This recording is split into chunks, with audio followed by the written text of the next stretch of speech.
Boa noite a todos, a graça e a paz do Senhor Jesus, povo de Deus. Já fomos abençoados essa semana, no culto de quarta-feira, com uma palavra da parte do Senhor ministrada aos nossos corações através da vida do Lucas. E eu participei do culto ali, que foi ministrado ali pelo Instagram, né, juntamente com Carol Miranda, Gabriel Escobar, Ladson Alves, Isadora, Débora, eu acredito que também estavam ali. A palavra que foi ministrada falou conosco sobre o remanescente fiel. Uma palavra maravilhosa, uma palavra de bênção. Nessa noite, queridos, eu quero compartilhar com vocês uma palavra que está muito relacionada com uma situação que eu e minha família vivenciamos na igreja há mais ou menos uns 18, 17 dias atrás. Há mais ou menos 15 dias atrás, eu, a minha esposa e meu filho descobrimos que estávamos carregando na nossa vida o Covid-19. Estávamos portadores do Covid-19.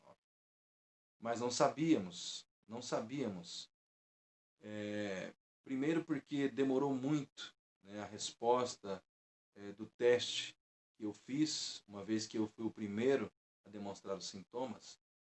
E o processo todo demorou mais ou menos uns 13 dias, 13 a 14 dias para a gente descobrir.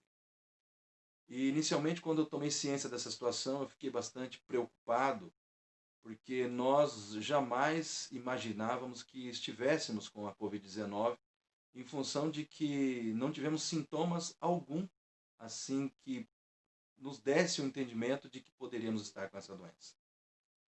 E inicialmente eu fiquei bastante preocupado com a possibilidade de tanto eu como minha esposa e o Davi termos transmitido para alguém dentro da igreja o vírus.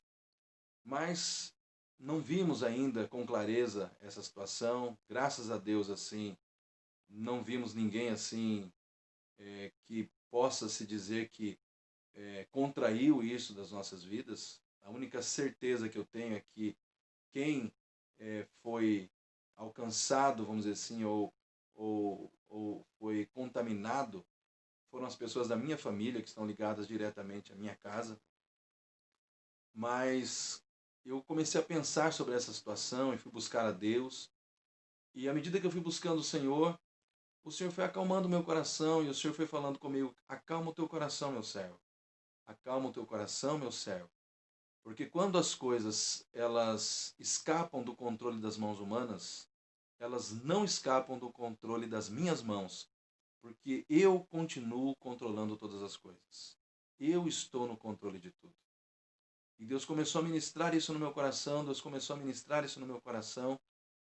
E à medida que o Senhor começou a falar comigo na sua palavra, e daqui a pouco eu vou ler o texto que Deus usou para falar profundamente comigo, eu comecei a fazer uma análise, queridos, do panorama de mundo no qual nós estamos vivendo hoje. Um mundo onde nós nos encontramos mergulhados em pandemias, a pandemia do novo coronavírus. Já está surgindo hoje na China um novo vírus. Temos aí também praga de gafanhoto aparecendo. Temos também aí os furacões de vento forte que apareceram de repente essa semana, como foi ali no sul do país, trazendo grande devastação na cidade de Florianópolis. E eu comecei a olhar para todo esse panorama de situações catastróficas e amedrontadoras, e eu cheguei ao seguinte entendimento. A cada dia que passa, o controle das situações das nossas vidas está cada vez menos nas nossas mãos e mais nas mãos de Deus. Vou repetir. O controle das situações das nossas vidas está cada vez menos nas nossas mãos e mais nas mãos do nosso Deus. O que eu quero dizer com isso? Eu quero dizer que a cada dia que passa, nós estamos mais vulneráveis às situações quando nós nos baseamos e nos fundamentamos nos nossos próprios recursos humanos. E somos obrigados a depender muito mais, cada dia mais, da ação e dos recursos de Deus. Queridos, eu, quando tive esse entendimento, olhando para toda essa situação, olhando para a situação específica da minha vida e da vida da minha família, eu comecei a perceber o quanto nós verdadeiramente dependemos do Senhor e cada dia mais essa dependência ela tem que aumentar. Ela tem que aumentar. Nós estamos vivendo tempos difíceis, mas eu quero dizer para você, quando as coisas não estiverem mais no controle das nossas mãos, elas, com certeza, estarão no controle das mãos de Deus. E o que acalma, o que traz sossego ao nosso coração, à nossa alma, é nós sabermos que o Deus que está no controle de todas as coisas é um Deus bom, é um Deus amoroso, é um Deus perfeitamente sábio, que sempre trabalha para promover o nosso bem-estar e para promover também o nosso crescimento pessoal e espiritual. Ou seja, Deus não passa em branco. Todas as situações que nos cercam, para Ele é uma oportunidade, tanto para Ele nos abençoar ou para Ele nos fazer crescer. E eu compreendi, queridos, avaliando essa situação, que Deus, como Deus soberano e absoluto em poder e autoridade, usando da prerrogativa e do direito que Ele tem de controlar todas as coisas criadas, Ele muitas vezes nos permite passar por situações difíceis, por situações extremamente perigosas, para nos ensinar algo muito importante. Para nos ensinar que quando Ele não nos livra dos problemas, Ele nos livra dentro do problema. Quando Ele, como Deus, não nos livra de passarmos pelo problema, Ele nos livra dos efeitos mortais e destruidores que o problema poderia trazer sobre a nossa vida, mas não trouxe, porque Ele não deixou. E isso fica muito claro para mim quando eu olho para a Bíblia, para a história de Sadraque, Mesaque e Abdinego, essa história que está narrada ali no capítulo 3 do profeta Daniel, e especificamente falando do momento quando esses três jovens se recusam a dobrarem seus joelhos diante da estátua do rei Nabucodonosor, e ali o rei, cheio de ira, manda que aqueles jovens sejam lançados dentro de uma fornalha de fogo ardente aquecida 7 vezes mais. E a Bíblia ali nos relata, queridos, que até os soldados do rei que foram usados para levar esses jovens e lançá-los na fornalha, quando esses soldados chegam na borda da fornalha, eles são mortos pelo calor da fornalha.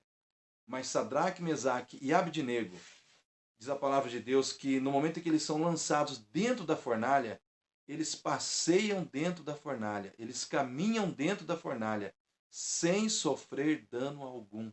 Sem sofrer dano algum. Ou seja, eles não sofreram queimaduras nem de primeiro, nem de segundo, nem de terceiro grau. E diz a palavra de Deus que nem suas roupas foram queimadas e nem seus cabelos foram chamuscados. Queridos, Deus não os livrou de passar pelo problema, mas Deus entrou com eles no problema e mais, Deus os livrou de todos os efeitos mortais e destruidores que o problema poderia ter trazido sobre as suas vidas. Da mesma maneira, Deus agiu assim com Paulo, já lá no Novo Testamento.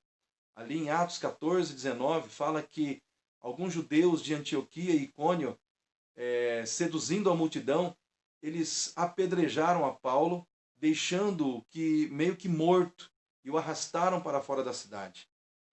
Queridos, a palavra de Deus nos relata nesse episódio que os discípulos rodearam Paulo, e no momento que os discípulos rodearam a Paulo, ele se levantou imediatamente, e no dia seguinte ele saiu, ele se levantou para pregar a palavra do Senhor às multidões.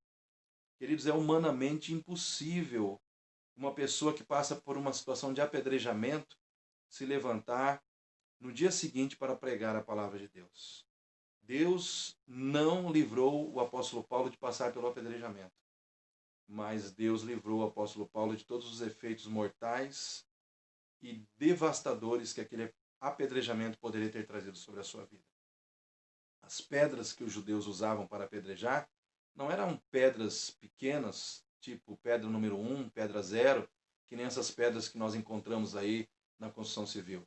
Eram pedras que pesavam em média aí 500 gramas, 600 gramas, eram pedras grandes que, da maneira que poderiam ser lançadas, além de cortar, elas poderiam quebrar ossos. Mas a palavra de Deus diz que Deus não poupou Paulo do apedrejamento, mas Deus livrou o apóstolo Paulo de todos os efeitos mortais e destruidores do apedrejamento. Quando eu olhei para esses textos, queridos, Deus falou comigo, eu fiz isso com você. Eu fiz isso com a sua família. Analisa a vida do seu pai, 86 anos. Meu pai, queridos, ele nem sequer teve dor, febre, ele nem sequer espirrou, ele não teve dor de garganta, ele praticamente não teve sintoma algum, a não ser uma leve coriza. E com 2 dias ele já estava sem coriza. Todo esse quadro fez com que nós pensássemos que nós estávamos passando por um simples caso de resfriado. Mas nós estávamos passando pela Covid-19, sem sofrer com as situações, os efeitos mais graves que essa doença pode trazer sobre a vida humana. E isso envolve estar entubado num hospital ou até mesmo a morte. Mas Deus nos livrou de todas essas situações. E quando eu percebi essa situação, queridos, eu somente glorifiquei e agradeci ao Senhor. E eu estou aqui hoje, trazendo essa palavra com você, com aquele sentimento de vitória no meu coração. De vitória num Deus que cuida, que guarda a vida daqueles que o servem. Queridos, eu aprendi a entender o cuidado de Deus, a entender que existe um Deus que está no controle de todas as coisas. Ele não perdeu o controle das situações.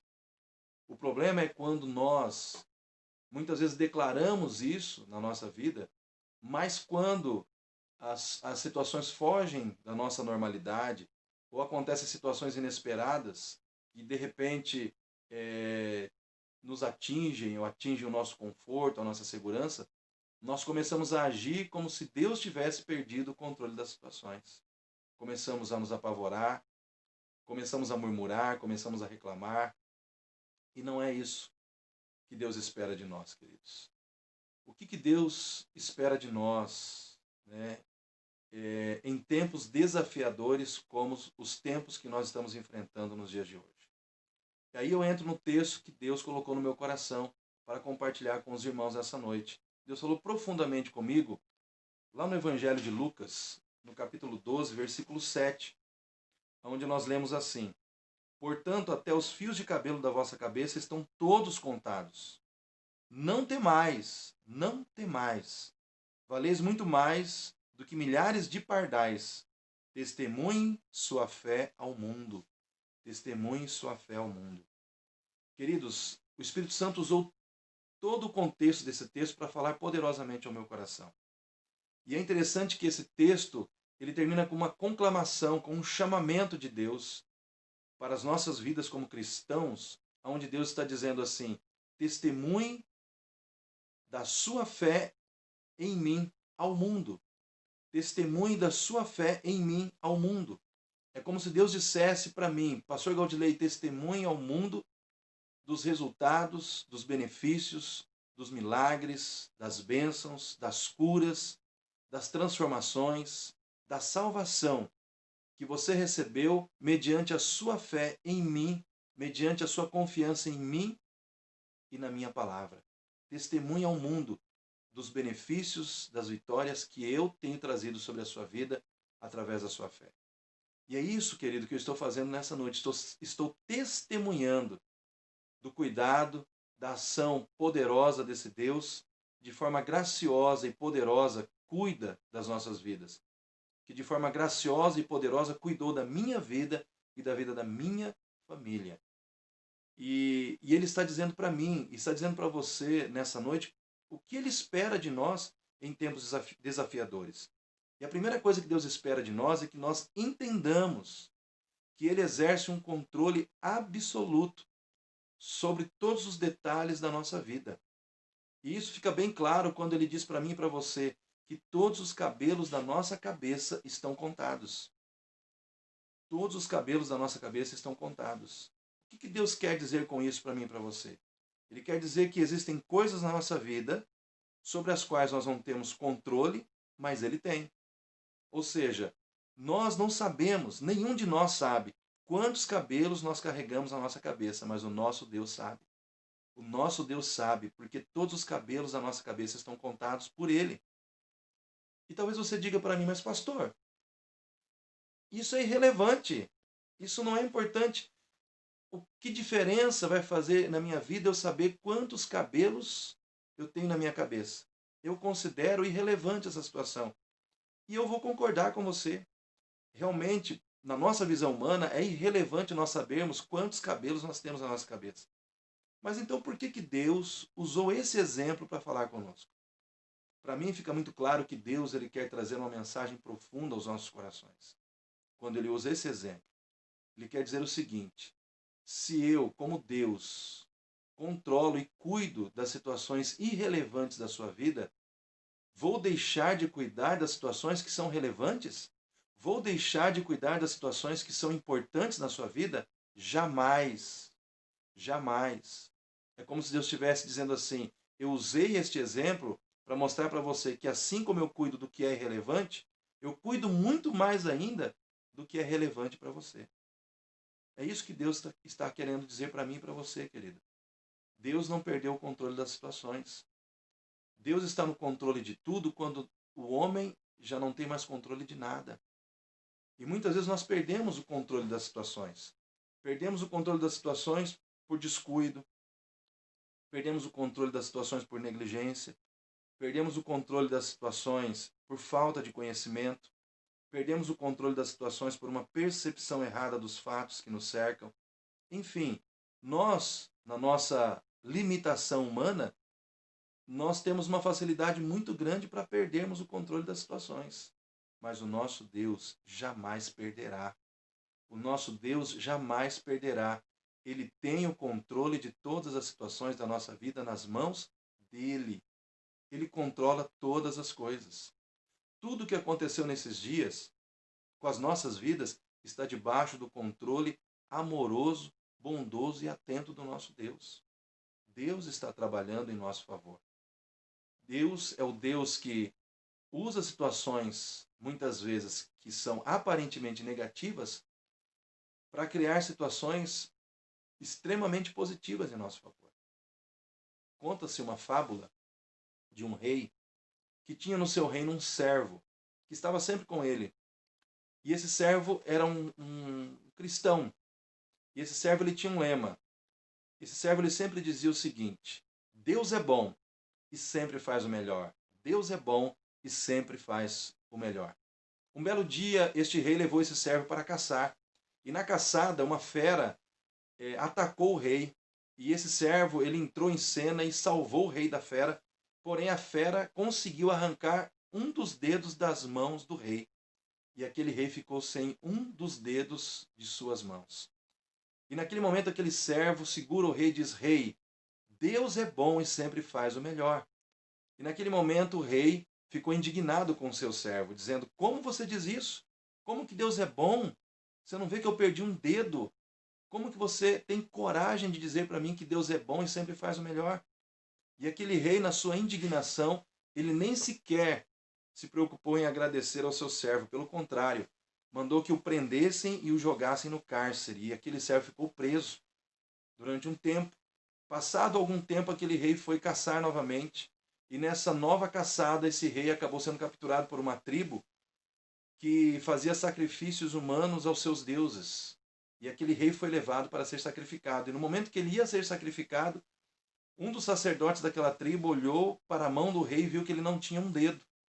E soltaram o rei, porque eles não podiam sacrificar uma pessoa defeituosa aos seus deuses. E aquele rei volta feliz para casa, para o seu reino, e se lembra no caminho daquilo que o seu servo disse: Deus é bom e sempre faz o melhor.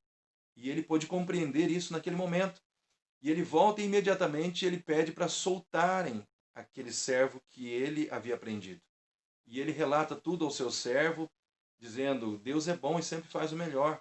Mas uma coisa, eu percebi que Deus não foi bom com você, porque ele permitiu que eu o tratasse com injustiça e injustamente eu o encarcerasse e o prendesse. E aquele servo, assim com um sorriso no rosto, olha para o rei e diz: Rei, Deus é bom e sempre faz o melhor. Se eu não fosse preso, eu estaria com o Senhor nessa caçada. E se eu estivesse com o Senhor nessa caçada, com certeza eu estaria morto, porque eu tenho todos os dedos das mãos. Deus é bom e sempre faz o melhor. Moral da história, queridos: Deus é bom e sempre faz o melhor. Deus usa situações que aparentemente são negativas aos nossos olhos para construir algo profundamente positivo em nosso favor.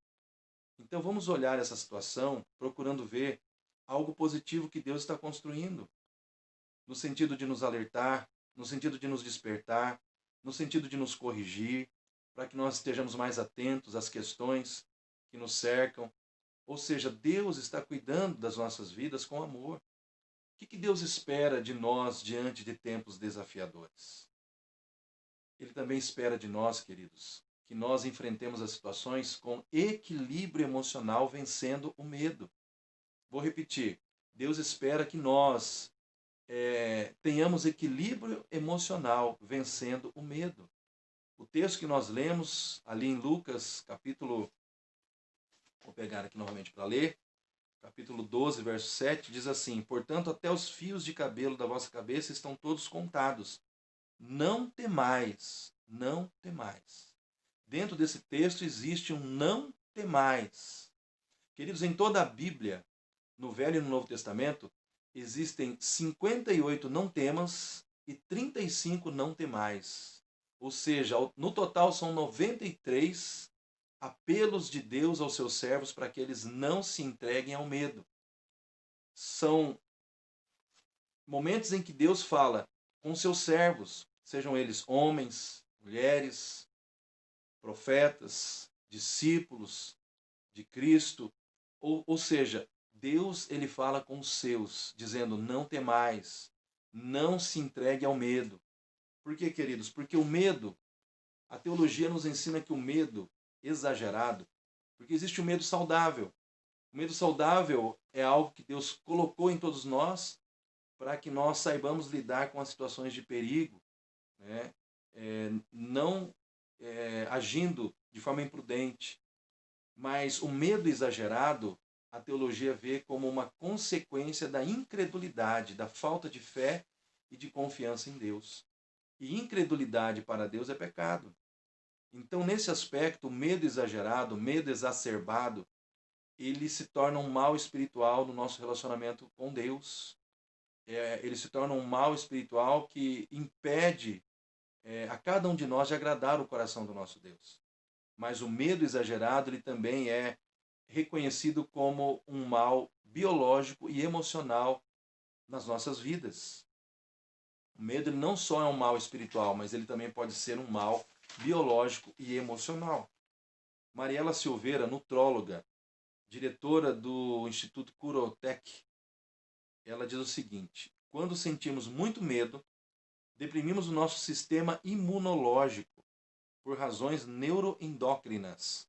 Ao fazer isso, acabamos colocando mais adrenalina e cortisol em nossa corrente circulatória, e isso, por sua vez, baixa as resistências do organismo.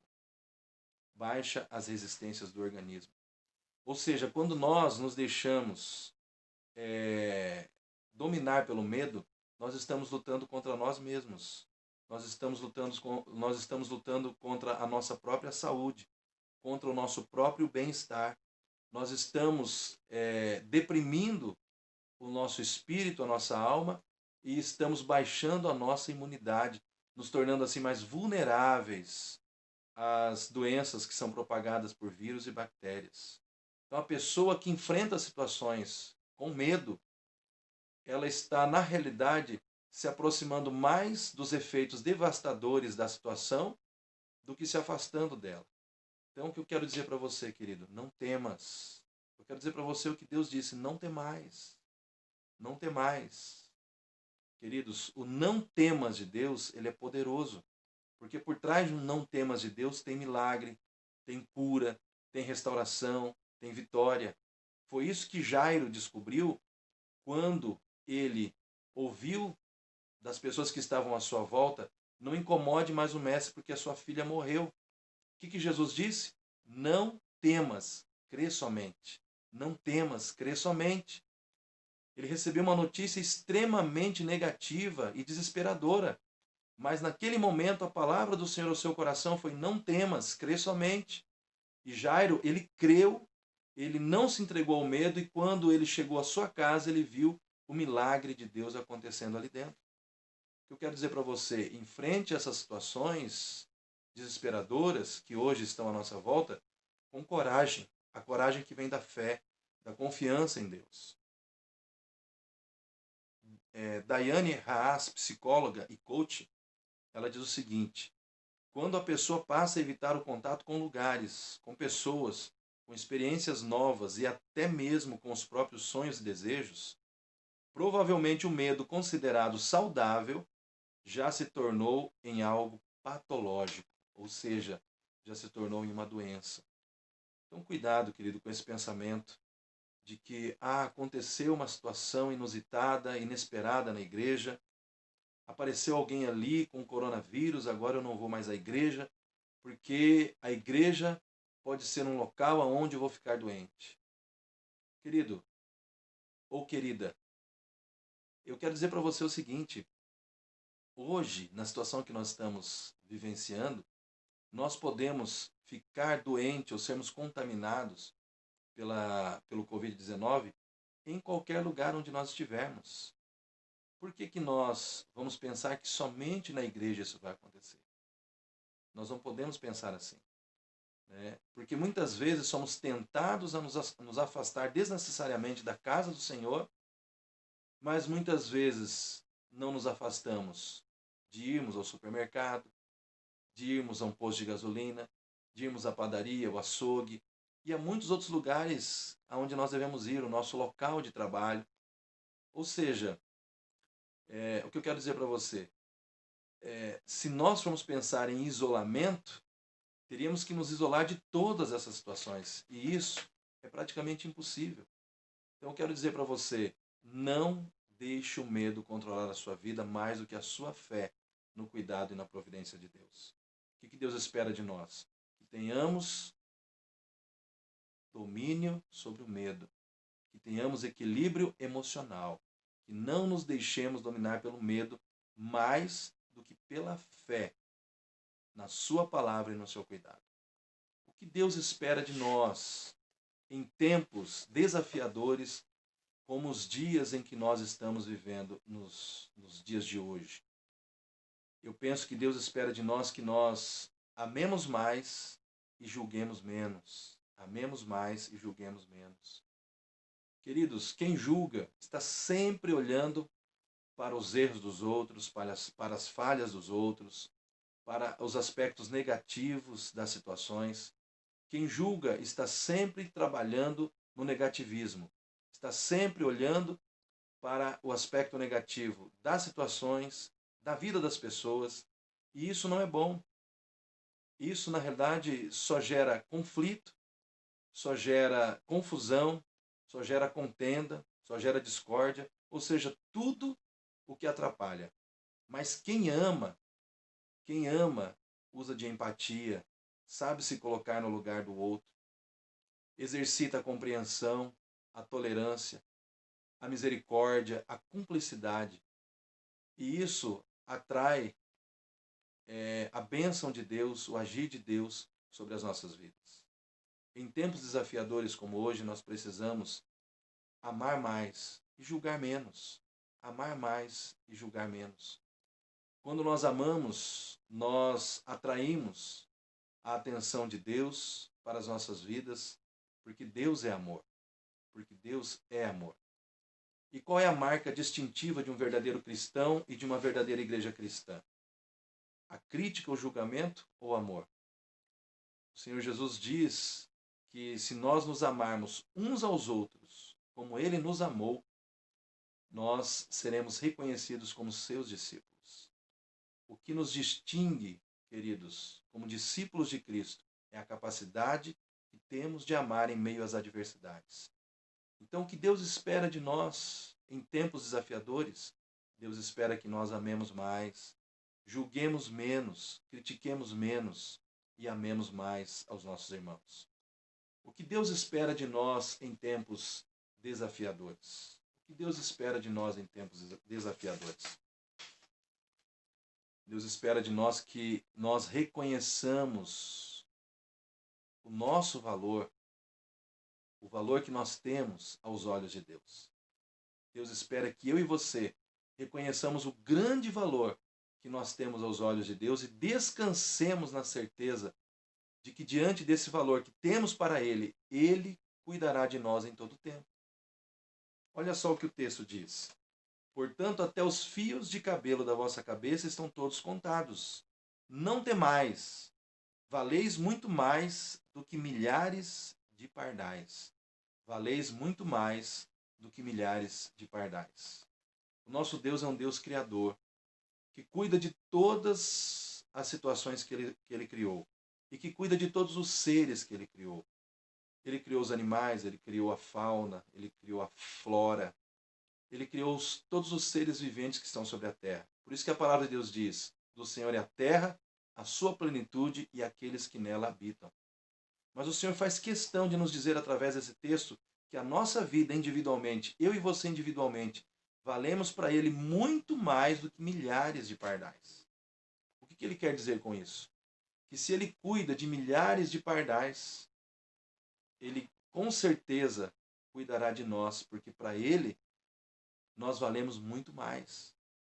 Então, acalma o teu coração diante desse tempo de crise, de adversidade, diante desse panorama de situações catastróficas que cercam a nossa vida. Nós temos um Deus que nos valoriza muito. Nós temos um Deus que nos ama muito.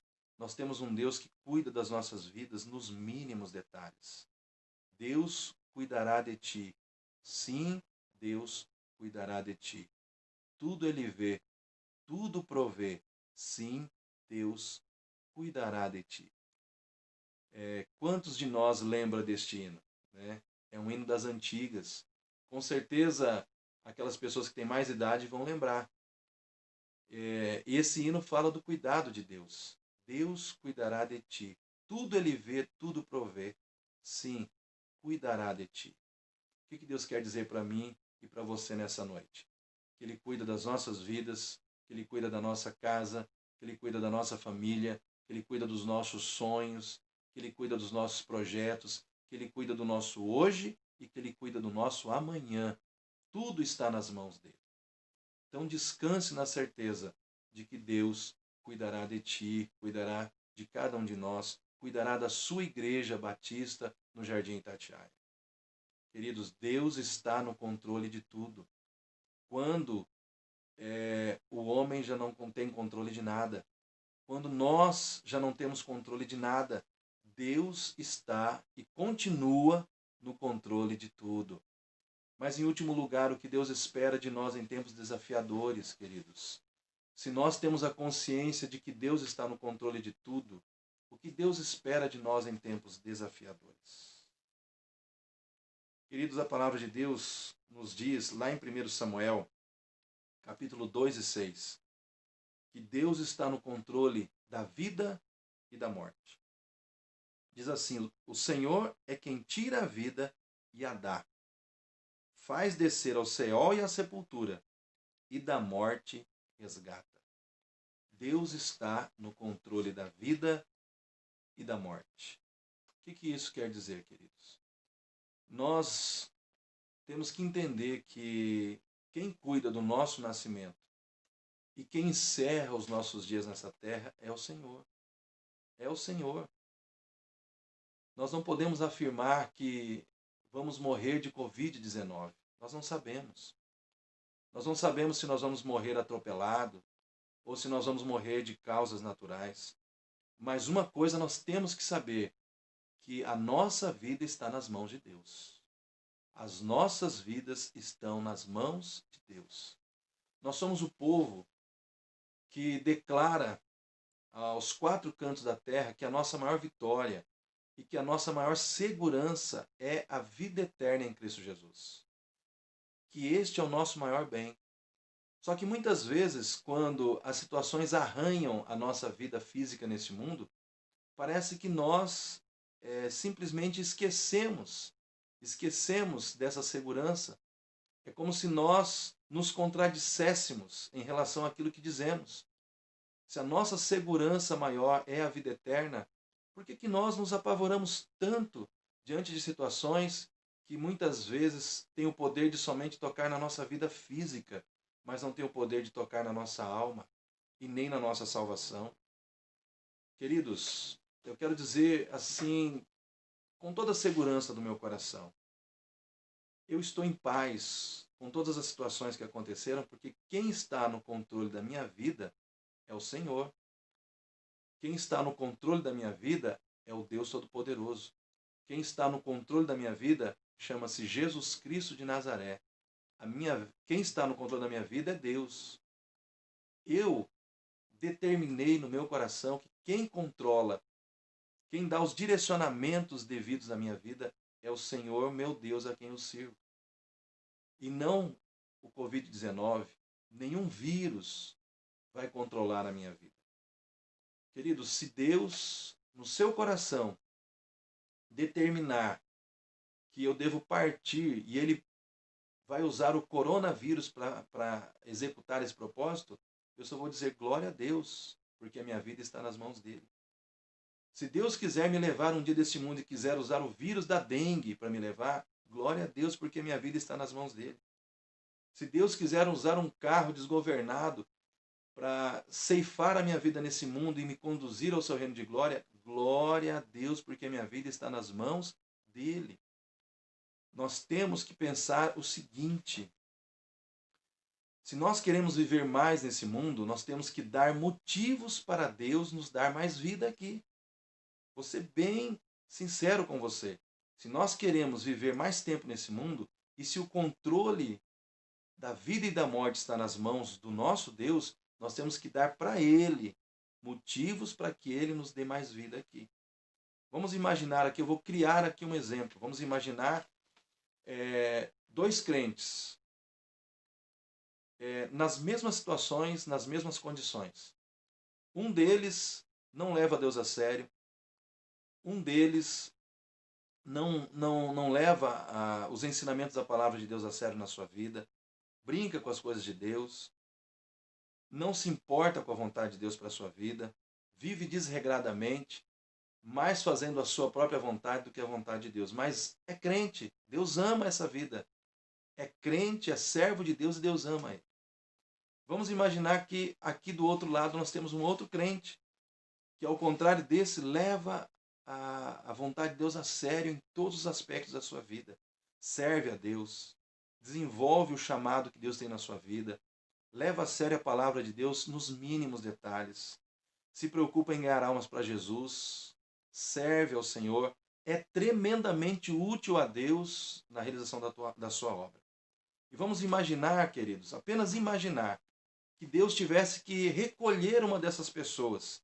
E ele, para recolher uma dessas pessoas, ele usaria o critério de utilidade. Ou seja, aquele que é mais útil a ele, aos seus propósitos na terra, ele vai deixar um tempo a mais aqui. Mas aquele que não está sendo tão útil, vai ser aquele que ele vai ter que recolher. Nós não precisamos pensar muito para entender quem é que Deus vai recolher e quem é que Deus vai deixar. Eu estou apenas fazendo aqui vamos dizer assim, uma conjectura. Estou apenas criando uma situação hipotética. Né? Não estou aqui querendo ter a presunção de ser Deus e determinar quem Deus tem que levar e quem Deus tem que deixar. Apenas criei uma hipótese de que aquele que se preocupa em fazer da sua vida um instrumento usado e útil para o serviço e para a obra de Deus, ele pode muitas vezes ser mais útil na terra e Deus pode muitas vezes pensar até em prolongar a sua vida na terra pelo fato de estar se preocupando mais em agradar o coração de Deus e fazer da sua vida um instrumento útil na realização da obra do Senhor. Então eu penso assim, queridos, se nós queremos viver mais, vamos ser mais úteis a Deus. Vamos ser pessoas mais úteis no reino de Deus. Vamos nos comprometer mais com o propósito de agradar a Deus mais do que a nós mesmos. Se estar na igreja é algo importante para Deus, vamos deixar isso ser importante na nossa vida também. Ah, mas eu posso cultuar a Deus pelos meios virtuais? Pode. Mas, queridos, os meios virtuais, eles só serão a sombra do que é a verdadeira comunhão que Deus quer que seja estabelecida entre nós, como igreja, no aspecto presencial e pessoal das nossas vidas. Eu não quero tirar o mérito que os meios virtuais, que os canais virtuais têm hoje em relação à amplitude de comunicação e o alcance no sentido de propagar a mensagem do reino, de propagar cultos, de levar a igreja do Senhor aos lugares distantes. Jamais. Os meios virtuais são muito importantes. Mas o canal virtual, ele sempre será a consequência daquilo que acontece e que tem que acontecer primeiro no presencial e no pessoal. Se nós hoje temos a possibilidade de desenvolvermos relacionamentos através dos canais virtuais, é porque primeiro lá atrás nós trabalhamos a existência desses relacionamentos no aspecto presencial e pessoal de nossas vidas. Uma coisa que o canal virtual ele nunca terá, que o relacionamento presencial e pessoal tem, é a profundidade. A profundidade. No mundo virtual, tudo é superficial. Tudo acontece na superficialidade. Enquanto que no relacionamento presencial e pessoal, as coisas elas alcançam a condição de serem desenvolvidas na profundidade. Os valores do amor e da fé cristã só podem ser desenvolvidos na sua profundidade no aspecto presencial e pessoal de nossas vidas. Valores como confiança, fidelidade, lealdade, perdão, só se desenvolve no contato humano, só se desenvolve quando nós estamos perto e próximos uns dos outros, participando ativamente da vida uns dos outros. Então eu quero dizer para você, querido, se você quiser viver nesse tempo, em função desse momento que nós estamos vivendo, a igreja no aspecto virtual, você tem esse direito. Mas não negue a igreja no aspecto presencial, porque ela é a base. Ela é a base de sustentação para tudo aquilo que é virtual na nossa vida. Querido, eu só quero dizer uma coisa. Jesus não veio para edificar, para construir a sua igreja no mundo virtual. Jesus ele veio para construir, para edificar uma igreja onde pessoas se relacionam de forma presencial e pessoal, com o propósito de construírem laços profundos de amor e de fé, que deem a elas a condição de juntas, de forma cooperativa, trabalharem pela expansão do reino de Deus na terra e para a edificação do corpo de Cristo, que é a igreja, através dos diferentes dons e ministérios que o Senhor concedeu a cada um dos seus servos, a cada um de nós. Alguns dias atrás, a Aurinete postou no grupo da igreja uma foto da tarde alegre de algo que aconteceu há 2 anos atrás. Você conseguiria imaginar aquela situação relatada, registrada naquela foto, construída somente no mundo virtual? Você conseguiria imaginar a realização daquele evento ali construído somente no mundo virtual? E aquela situação de nós irmos às famílias carentes ali do bairro Jardim Noroeste e entregar aquelas pessoas roupas, você conseguiria imaginar aquilo acontecendo somente no mundo virtual? E os levitas, juntos no altar do Senhor, ministrando louvores e adoração a Deus, conduzindo a igreja à adoração, todos unidos e todos juntos no altar da igreja, tocando seus instrumentos, cantando ao Senhor, você conseguiria imaginar a construção dessa imagem somente no mundo virtual? Pois eu digo que não, queridos. Porque para que essas coisas pudessem ser transmitidas a nós de forma virtual, primeiro elas precisaram ser construídas de forma presencial e pessoal. Por isso eu digo para você, querido, a igreja no presencial é a base para tudo aquilo que nós queremos construir no mundo virtual. A igreja do Senhor ela não está aí para ser criticada, julgada ou rejeitada por nenhum de nós. A igreja do Senhor já tem quem a critique, quem a julgue de forma preconceituosa, discriminatória, injusta aí fora. A igreja do Senhor ela está aí para ser amada, sustentada e cuidada por mim e por você. É um dever nosso. E nós, como cristãos, nesse tempo de pandemia, nós temos um grande desafio, queridos. Um grande desafio, que é cuidar da nossa saúde sem deixarmos de cuidar da igreja do Senhor. Um desafio que, para ser vencido, nós vamos precisar de muita sabedoria, vamos precisar de muita disciplina, vamos precisar de muita resiliência, que é aquela capacidade de cair, se levantar e continuar avançando. E acima de tudo, vamos precisar de muita dependência do cuidado, da proteção, do direcionamento que vem do Senhor. E eu quero dizer para você, querido, nenhum ministro do Evangelho, nenhum pastor ou líder espiritual pode garantir hoje a ninguém a segurança de que a pessoa vai ou não vai contrair a Covid-19. Não existe líder ou pastor algum nessa terra que possa garantir que você vai ou não vai contrair a Covid-19. Eu, como pastor, posso dizer para você que hoje tudo é um risco. É um risco você ir à igreja, é um risco você ir trabalhar, é um risco você ir ao posto de gasolina abastecer o seu carro, é um risco você ir à padaria, é um risco você sair para fora do ambiente da sua residência, é um risco você ir numa festa de aniversário da sua família. Tudo hoje é um risco. E nós temos que avaliar a relevância e a importância da situação pela qual nós estamos dispostos a correr os riscos. Então, querido, eu quero dizer para você, hoje tudo é um risco. Servir a Deus é um risco. Deixar de servir a Deus também é um risco. Então, cabe a cada um de nós definir de que maneira nós vamos enfrentar essa situação. E eu quero encerrar essa palavra dizendo para você o seguinte: seja no presencial ou seja no virtual, eu quero dizer para você que, como pastor, eu amo a tua vida. Eu amo a tua vida. E me preocupo demais com o bem-estar seu, no pessoal e de toda a sua família. E seja no virtual ou no presencial, você será pastoreado, você será cuidado, não somente por mim, mas pelo sumo pastor, que é o nosso Senhor Jesus Cristo. Eu também sou ovelha dele. Ele é o pastor que cuida da minha vida e também cuida da sua vida e da sua casa. Lembrando um pouco da mensagem que o Lucas ministrou na quarta-feira, e ele falou sobre o remanescente fiel. Que nós, como remanescentes fiéis do Senhor, possamos agir com coragem e fé, confiando no Senhor. Então eu quero dizer para você, querido, você está nas mãos de Deus, sua casa está nas mãos de Deus, a Igreja Batista no Jardim Itatiaia está nas mãos de Deus. Vamos confiar nisso, vamos descansar nessa certeza e vamos fazer aquilo que o Espírito Santo no nosso coração nos direciona a fazer.